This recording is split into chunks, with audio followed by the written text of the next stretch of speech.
Welcome to the Purpose and Profit Club podcast for nonprofit leaders, mission-driven creatives, and social entrepreneurs. Get ready to stop dreaming and start doing. Here, ideas become action. We prioritize purpose and profit. You ready? Let's go.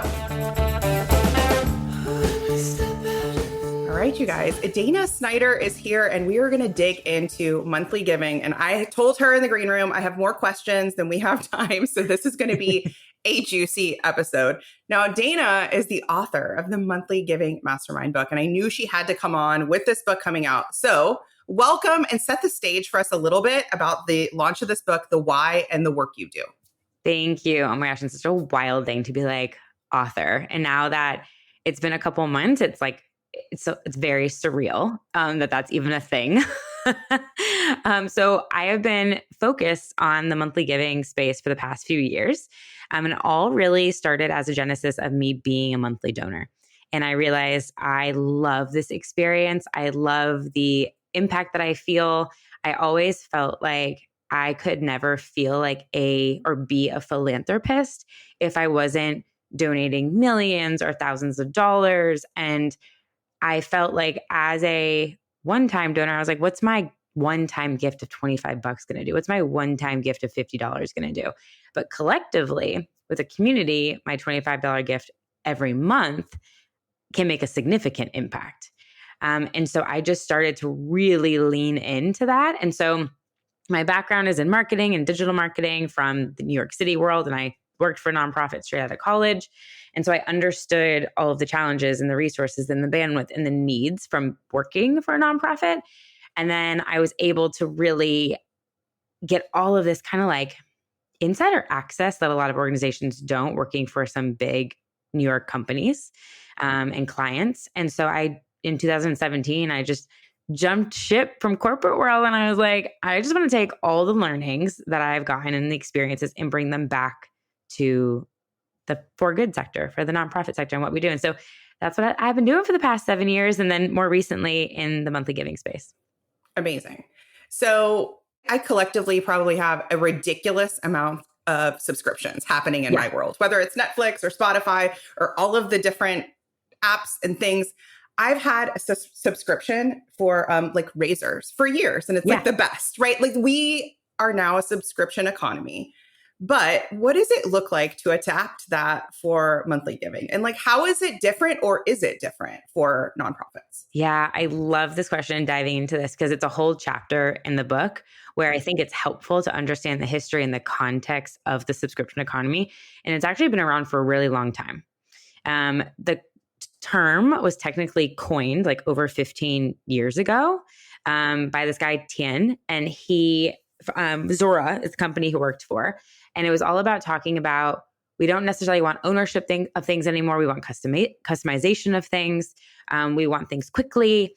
And so he coined it back when it was more so thinking about one of the first things that turned subscription was SaaS products. So if you think back to like Adobe, for instance, Adobe was a massive, expensive product to have, usually on an annual license basis. That made it really hard for the majority of consumers to have. And then they were an example, Salesforce is an example of these companies that turned into more of the monthly or maybe even annual, but broken down subscriptions.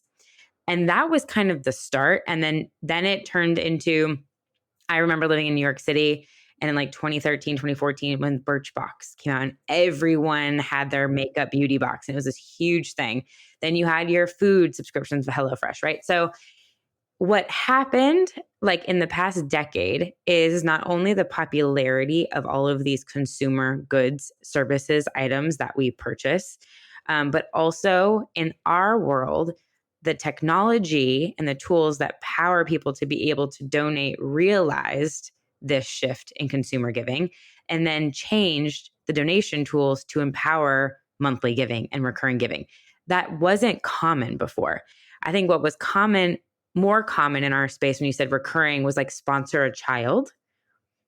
Like sponsor, but not to the extent of today, how it's building monthly giving programs. And even Charity Water is mentioned in the book, and we know them, of course, with huge The Spring, but they even said like, they didn't start their monthly giving program until I think it was like 7 or 8 years in. Didn't realize the opportunity behind it. Whereas now it's definitely more top of mind. So I think it's been a cultural shift, but for nonprofits to actually integrate it, we've had to wait for our technology to also learn that this is something that's important and provide the tools for us to do so. And now that's here. Now there are a number of fundraising tools that I feel like make it as frictionless as possible. But when we think about this idea of like, okay, the for-profits are doing it, we also have like the average person has a subscription or 20, right? Kind of rocking and rolling in the background that they forgot about. How is it different? Like, can a nonprofit go, cool, we're just going to do this. We're going to add this. We're going to have the right tool. And then what? Like, how is it different for a nonprofit to have a monthly recurring donor? How are they? I guess what I'm saying is I'm imagining like a Spotify. Spotify is like, become a premium subscriber. You don't get ads. And they deliver that to me every single month. But they're not like showing me social proof. I mean, they're kind of surprising and delighting me at the end of the year with my year-end Wrapped. Yeah. Actually, now that I say it, that's kind of fun. And my day list. So hang on, wait, they are doing this.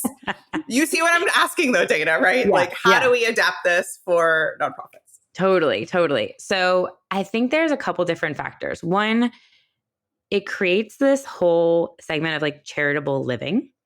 And if you are a monthly donor, it's usually easier on your wallet to donate in that way because it's usually a lower amount. And so some people want to give a bigger gift, but they just can't do like $500 at one time, said me usually. And so I want to break that out over a year. It makes it's silly, but it's easy. It's practical. Like it is a set it and forget it. And I think something that nonprofits, have sometimes said to me is, should we remind them that they're giving monthly? And I'm like, yes, like definitely communicate that impact because you want them to feel what they're doing. That excitement, they had excitement when they hit that button and gave. It wasn't a painful, am I going to have regret of this button? No, it was excitement. And so you want to continue that every single month. The things that are special, the book is based upon a framework of 5 different steps. And kind of what you just talked about with Spotify is sharing constant joy and gratitude. And so with recurring programs, there are so many creative ways that you can do that through the first 12 months and beyond. Because what's also super cool is the average recurring donor stays on for 5, 6, 7+ years based on like a Neon One study, which is insane and amazing. And I mean, I'm proof of that. I'm over 3 years into one of the organizations that I support. So what's similar is the transaction of giving with a credit card usually. What's different, I think, is the purpose that you feel and the identity behind what you're supporting.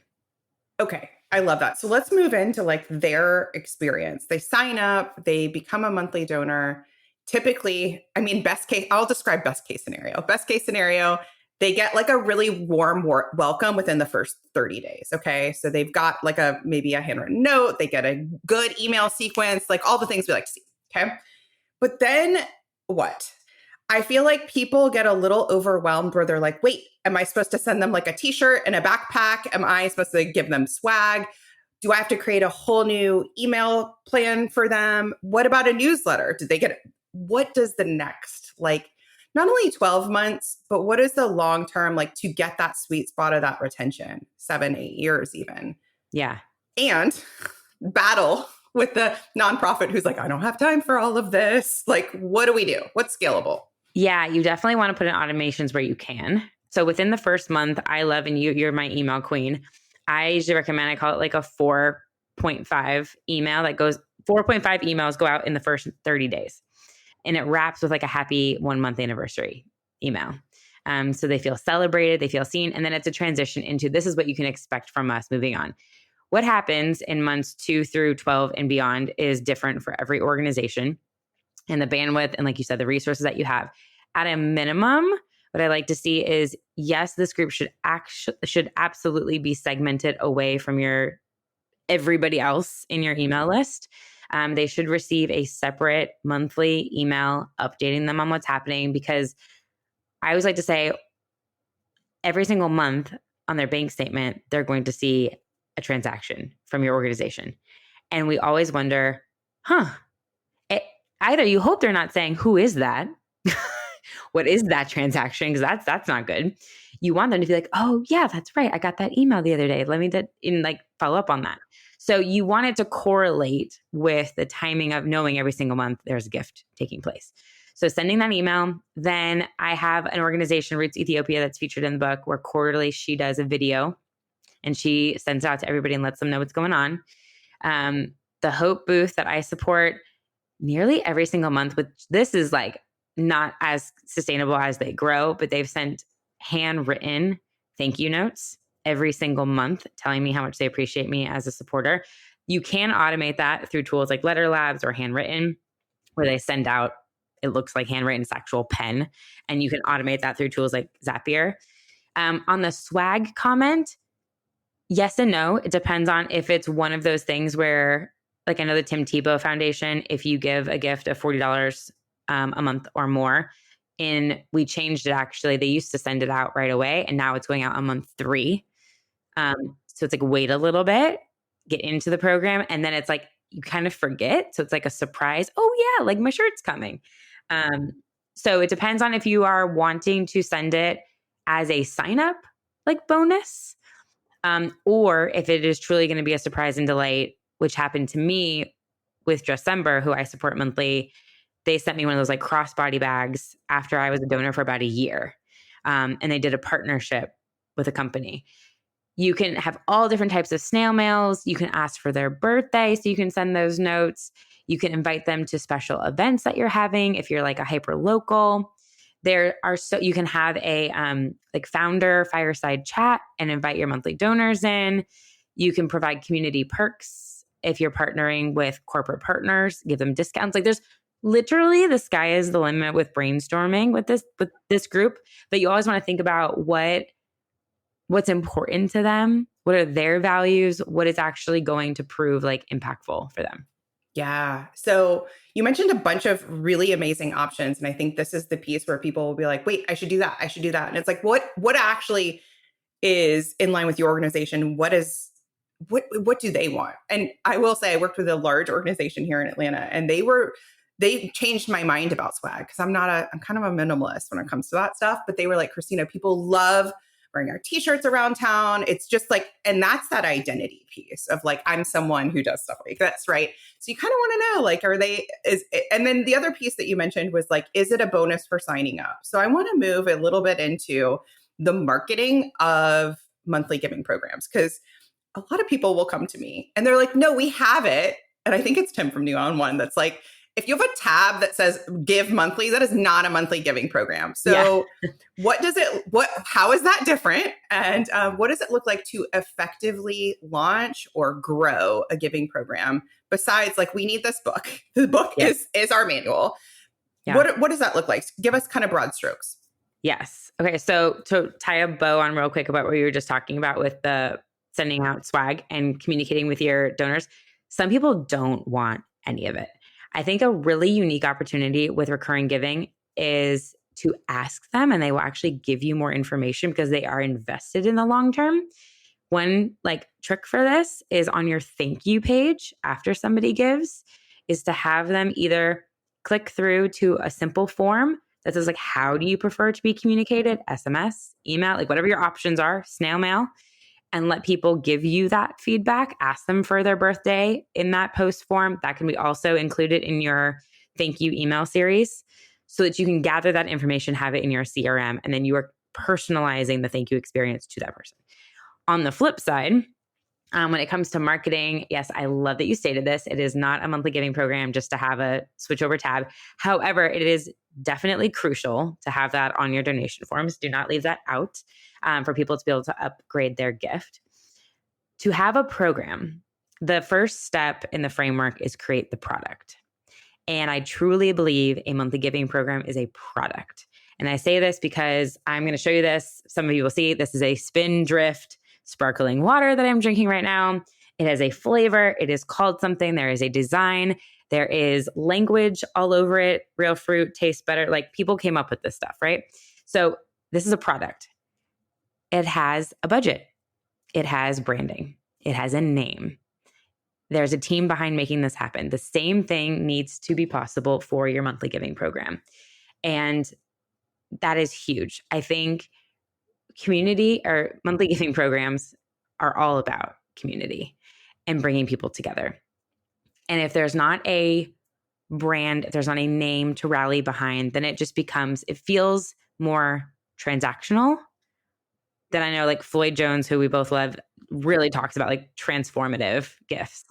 And I think that's what having a product, having a program does. From the business side, you should also think about it as a product because it's a new revenue stream. It is. It's a consistent, predictable revenue stream. It should have a budget. When it gets to the size, it should have a team member or at least someone who's partly dedicated to it, which might seem like super scary. Something that I talk about a lot in the book is actually change management and taking risks and how we are so used to seeing like major gifts officer. It's very rare to see like a sustainer role. Yeah. But Oh my how gosh, I love that. beautiful would that be, right? If like their job is just to constantly express gratitude and be working solely on this program that is going to give you sustainable revenue. So the marketing side, like breaking that down really simply is I think it should have a name. It should have its own landing page. So meaning, I'm just going to lay this down. Like, I love that you said that. Don't call it monthly giving program. Don't call it monthly supporters. Call it something. Yes. Yeah. Yes. And there's a whole like naming convention exercise in here that I break down that I do with my mastermind members where it's a list of questions. And I actually have like little Post-it notes in there that you can write in to do your own brainstorming. So it's very interactive. But having a name like the Hope Booth, I'm part of the movement. Chamber of Mothers. Oh my gosh, I'm part of the matriarchy. Like, nice. The other cool thing about a name, and they talk about this, it either hardcore attracts who you want and it repels who you don't want when you have a really strong name. So they thought about that with the matriarchy. They're like, some people might not like this. And they're like, but we don't want those people. That's the point, right? You want that identity. Oh, I love that so much. Yeah. Of like, what would your monthly donors be psyched to be known as? Yeah. Yes. Okay, cool. All right. So dedicated page, name. Yep. Okay. Yeah. And so those are the two main things to have. And then having at the top, like your big audacious vision headline that together that community is helping to do blank. So, okay. This is like such a wonderful exercise for so many people to go through. I'm wondering how often, or is it rocking and rolling in the background after that initial launch? How often are you actively campaigning, running online campaigns or in person even for members to join, for recurring donors to sign up? All the time. I love her. Okay, this is one thing that I like cannot stand. So this has happened lots of times. They're like, but Dana, I sent out an email. An email? One, maybe two? No, you all the time. Like this is people wonder why big organizations are successful with it. If you go on, you make it prominent everywhere. If you go on St. Jude's website, not only is it pre-selected for monthly, it also has like a big blog article that you can link. It says 5 reasons to give monthly. And it like clicks through to a blog. And then on that page, sure enough, there's the ability to donate monthly. Like it is everywhere. It's talked about everywhere. It's a recurring first ask nowadays. I actually have one organization right now that's in my mastermind, which actually at this time will have launched. And they said, we actually don't want a donate page. We just want it to go right to our monthly giving. Oh, wow. Page. All right. And I was like, yes. So like it's catching. So it is so important that you talk about it in everything you do. If you are on a podcast, you are leading people to your monthly giving program. If you are on stages, I think something that's also interesting is lots of my previous members, we do reunion calls every quarter and they'll share they have an upcoming event. Mm-hmm. And I'll ask, okay, how are you talking about your monthly giving program? And they'll be like, oh, well, it's going to be one of the asks. I'm like, no, it should be the ask. It should be the header ask. And so do you get resistance to that? Yes. But we talk about ways to, this is one example. I mentioned to an organization where I said, instead of you doing the asking, you now have, I was like, will some of your existing monthly donors be there? And she goes, yes. great. They're your spokespeople. Tell them in advance, do like a little mini committee meeting that each of you, it's like a gamify it. If you can bring on 5 new monthly donors, like as you walk around and you're talking to people and you're mingling, we're going to have X celebration or X swag or X thing. So have them go out and do it for you and like work the room, because it's way more powerful when a peer or a friend. Oh my gosh, can say it's the best. That endorsement. So everybody listening will know this is a twist on like the street team that I teach. So it's like, get your street teamers at that event. They are your ambassadors. It's so much better than one person just being like, join, sign up. Yes. So you've mentioned a couple of organizations who are doing it right, who are, it sounds like, really putting that foot forward. And it also sounds like you've had some really great experiences yourself as a monthly donor. So let's kind of shout out bad ones. Okay. I was just about to say, call out like high level. Here's what I'm seeing for the ones that are really having these successful programs. And then the other ones where you're like, please don't, maybe best practices of don't do, right? Yeah. And I also have had, I think I told this story on the podcast already, but I was a monthly donor for 3-4 years with an organization and ended up discontinuing, and immediately just kept getting appeal after appeal after appeal. And it was very hard to cancel my subscription. And so that was I was like, oh, this is I'm a great case study in what not to do. Yeah. Yeah, that's not good. So on that note, something that you should not do that for what your experience was. What you should do, and I love, there's an organization in the book, Daily Giving, and they say when somebody leaves, they have 16,000 plus recurring donors. When someone leaves their program, they call them surfers. And they say they're just riding the wave. We hope they're going to come back. If they leave the wave, that's okay. And so they're like, that's okay. We want to thank them. So when you left, what I should have happened is you should have received an email that said, Christina, we're so sorry to see you go. Would you like to, there's an offer, would you like to lower your gift? Is there a reason why you canceled? Like, get some feedback. If not, hope to still see you later on or at one of our events or whatever, right? But there's an acknowledgement that happened, not just continuous appeals. And then make sure to not have you on those other lists. Yeah, I think what ended up happening is this was a very large organization. I think they just lumped me back in general communications bucket, if that makes sense. So it's like they took me from where I was and they were like, got it, she's offboarded from this. And they just put me in the just the general. And so it was like, I just got the general stuff. And I was like, oh, that's a bummer. Yeah, no, that's not good. Okay, so best practices on some of the ones you've shouted out that are doing it well is don't hide it. So don't bury this, front and center. What else? I think constant communication.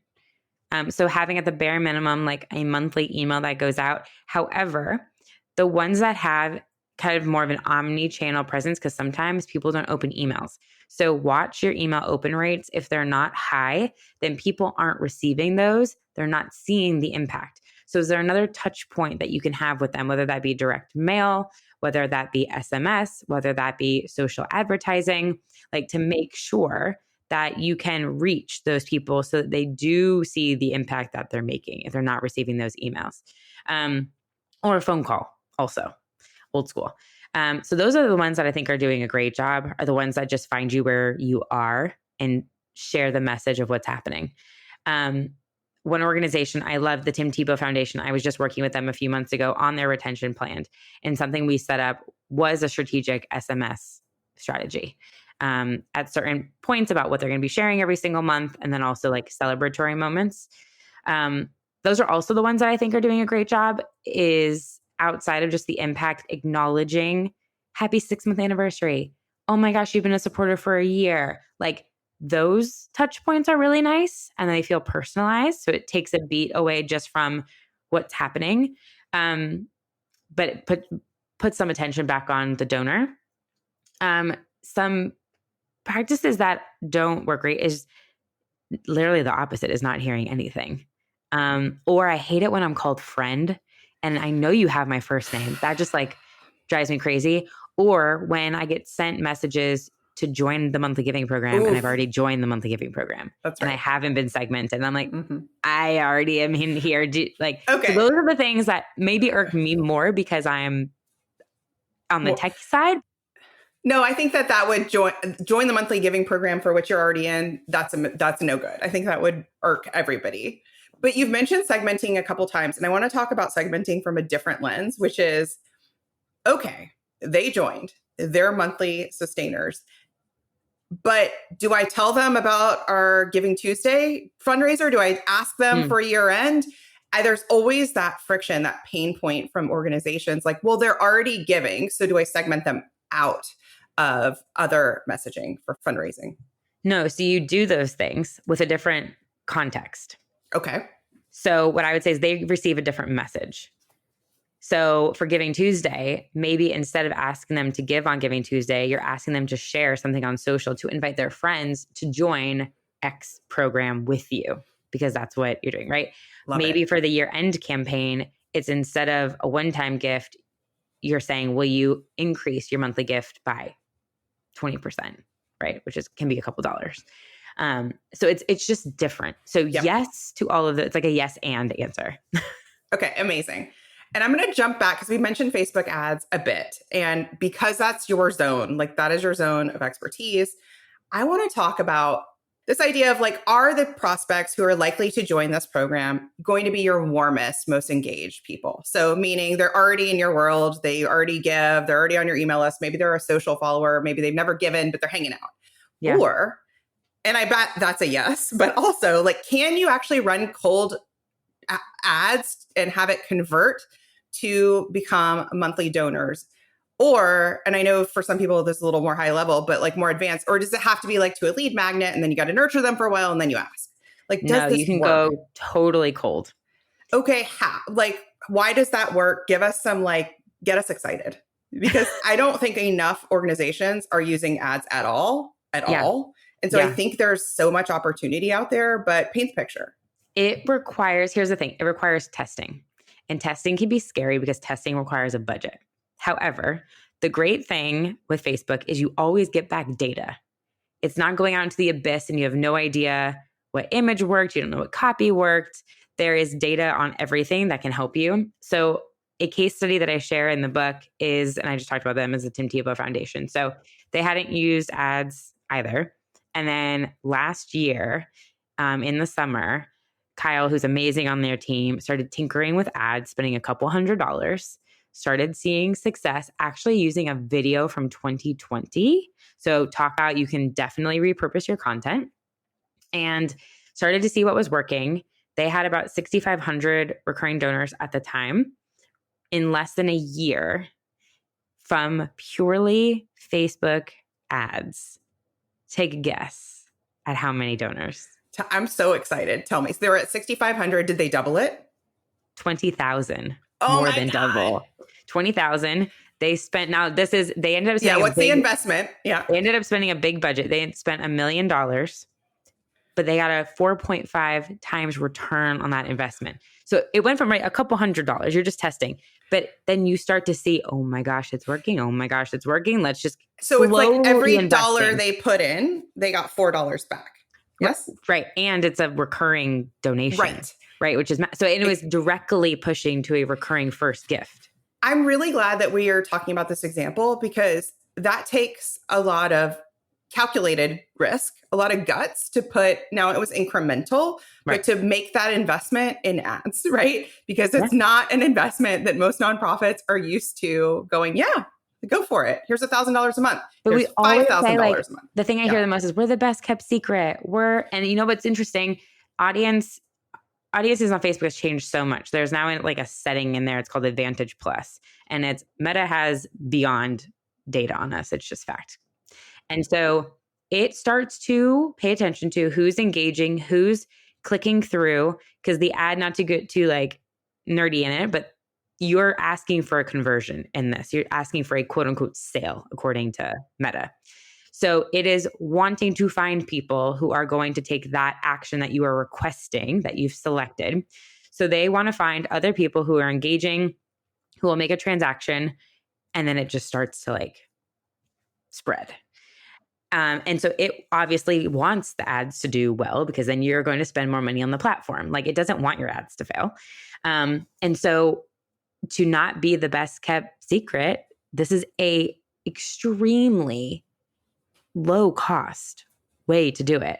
I mean, you might say like $1 million is a lot, but then if you get 4.5 times, then it's not. And this is always the forward thinking, the more modern lens that I see the organizations who are scaling up like this, who aren't anyone's secret anymore. They're willing to go, all right, let's try this over here. And you're right. Like Meta knows not to serve that ad to your Aunt Cindy who just clicks but never buys, and knows to show that ad to somebody who actually will convert and take out their wallet or use Apple Pay or whatever. And so, yeah, that's a fun way to think about, okay, for an organization, maybe that's like, listen, we're rocking and rolling. Our monthly giving program has a name. We're kind of at an intermediate level, right? But I think we've kind of hit that ceiling with our current audience. This could be a more advanced technique too. Yeah. Yes, for sure. I love testing it out. You test out videos, static image posts, like reels. You can test all the different types of content to see what's actually going to move people to take action. And there's a great free tool called Ads Library. I love that you can always search and get ideas of what other, literally go to like or Facebook Ads Library, and you can search US, any organization. You could put Nike in there if you wanted to. That's right. But you can search Charity Water, whoever, Tim Tebow Foundation, and you can see all of the active ads that are running to get you inspired. Not only does it get you inspired, but I like that, like, show your board member, show your ED, show somebody who's like, we're not doing this, and be like, but you keep talking about Charity Water. And I just want to show you that they have currently 42 ads running. That's a lot, or whatever, right? So that could be another way. You have to remain top of mind. Like, that is everything. And I think you have to be willing to invest in marketing to be able to grow these missions. Or else why are you doing what you're doing? And I think for anybody that says, I don't want my dollars going towards marketing, then it's like, then you don't want anyone to know about what you're doing. That seems backwards. Yeah. I've never believed more that marketing and fundraising are completely intertwined. Yeah. Yes. Is there anything about the book, about monthly giving, that you want to share that we didn't go over? Oh my gosh. I just say, if you don't have a program yet, start. Yeah. Start now. The book is your like $20 yes. There is actually a whole section in there right at the beginning that talks about like foundational truths to get started. And so if there is a little bit of risk adversity at your organization, whether you're struggling with that or leadership is struggling with that, I give some tips in there and actually scenarios to like work through with different like data points. Because I understand that's a thing. So I would say just pick it up and give it a shot. Start. The foreword is written from an organization that just started working on her monthly giving program that I give to. So it's meant literally for peers to peers to learn together. And that's why it's called Mastermind. That's the whole point of a mastermind, is for us to be in community together, lifting each other up, sharing ideas, brainstorming. So I am forever grateful. There's like 15 organizations that I interviewed and shared their stories and their challenges and their experiences. And it's like real life stuff from all different sizes. It's not the big players. Yeah. So not all big players. There are a few, but I wanted everyone to feel seen in it. Yeah. This isn't something that has a barrier to entry. You just can start, like, so as long as you have a fundraising tool outside of like a PayPal, let's go, right? Something that has some automation in the background. Yes. This isn't something that you can actually get away with saying, oh, we don't have the budget right now. Correct. Like you get to carve out space. Thank you so much. We ask every guest on the podcast to share one thought that they like to think on purpose. So this can be a mantra, an affirmation, just something that guides them forward in this work or in this life. Would you share yours with our listeners? Oh man, the mantra, I think right now, the one that's like based on the mission of what I'm trying to do is for everyone to feel and be able to be a philanthropist, and whatever that looks like to them. So I think that would be it, like, simply. Everyone can be a philanthropist. Yeah. And let's end with that idea of just like, what if you did treat your $25 a month monthly donor like you did your $25,000 a year? Like, imagine that and think about how many people they would talk to and lift up and endorse and advocate and tell their friends about your organizations because they saw that this wasn't transactional, that they were a part of something. So that's beautiful. It's a beautiful ripple effect. All right, where can people come hang out with you? And we are definitely going to link to your book in the notes, but where do you like to hang out the most online? LinkedIn for sure. You can just find me Dana Snyder on LinkedIn. If you prefer a more colorful channel, I'm on Instagram. Positive Equation with 1 E. And then the book, is positiveequation.com/book. Amazing. Thank you so much for coming on. Thank you, Christina. Hey, high achiever. I know your sights are set on ambitious, world-changing goals. In the Purpose and Profit Club group coaching program, you can get the support, motivation, and strategy to accelerate your impact. I like to say it's where the inner work meets a big impact and big funding. Go to splendidcourses.com/waitlist, and you will be first to be notified when we open up doors, and you'll get special bonuses when you join our waitlist. See you inside.